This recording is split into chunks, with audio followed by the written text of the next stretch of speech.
তো hello everyone, welcome back to my channel and welcome back to my another mini blog. অনেকদিন পর mini blog নিয়ে আসছি তোমাদের সাথে শেয়ার করবো বলে। আর আজকের গন্তব্যস্থল হচ্ছে তারকেশ্বর। তো বাবার কাছে আজকে সকাল সকাল যাওয়া বলে বেরিয়ে পড়েছি গাড়ি নিয়ে। আর তো চলো, আমরা এখন দুর্গাপুর এক্সপ্রেসওয়েতে উঠে পড়েছি। তো মাঝখানে আর বেশি কিছু দেখায়নি। তো তোমরা এখন একটুখানি দুর্গাপুর এক্সপ্রেসওয়ের রাস্তা দেখে নাও। মারাত্মক ছিল রাস্তা। আর এখন অলরেডি আমরা দুর্গাপুর এক্সপ্রেসওয়ে থেকে ভেতর দিকের রাস্তায় চলে এসেছি। এইখানেরও রাস্তা খুব ভালো, আগেকার থেকে এখন রাস্তা অনেক ভালো করে দিয়েছে, তোমরা দেখে নাও শুধু। মানে পুরো রাস্তাটাই আমাদের কোনো খারাপ রাস্তা পাইনি। আর কথা বলতে বলতে আমরা পৌঁছেও গেলাম বাবা তারকনাথের কাছে, তারকেশ্বরে।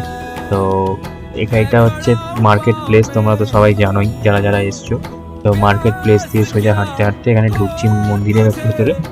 আর এরপরে তোমাদেরকে দেখিয়ে দেবো হচ্ছে দুধ পুকুর, যেটা বলে, যেখানে বাবার কাছে জল ঢালার আগে যেখানে পা ধুয়ে মাথায় একটু জল দিয়ে তবেই যেতে হয়। তো সবাই এখানে তাই করছে, পা ধুচ্ছে করছে, দিয়ে তারপর আমরা ভেতরে যাব। কিন্তু একটাই মেন প্রবলেম হচ্ছে, ভেতরে আমাকে ভিডিও করতে দেয়নি। খুব কষ্ট করে একটা ছবি তুলেছি, ছবিটা তোমাদের সাথে শেয়ার করলাম, বাবার ছবি। তো সবাই কমেন্টে হাজার হাজার মাদার লিখে দিও।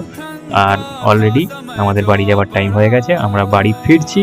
আর ভালো লাগলে লাইক, শেয়ার, কমেন্ট আর সাবস্ক্রাইব করতে একদমই ভুলবে না। তোমাদের সাথে দেখা হচ্ছে আবার একটা নতুন ব্লগ নিয়ে বা শর্টস নিয়ে।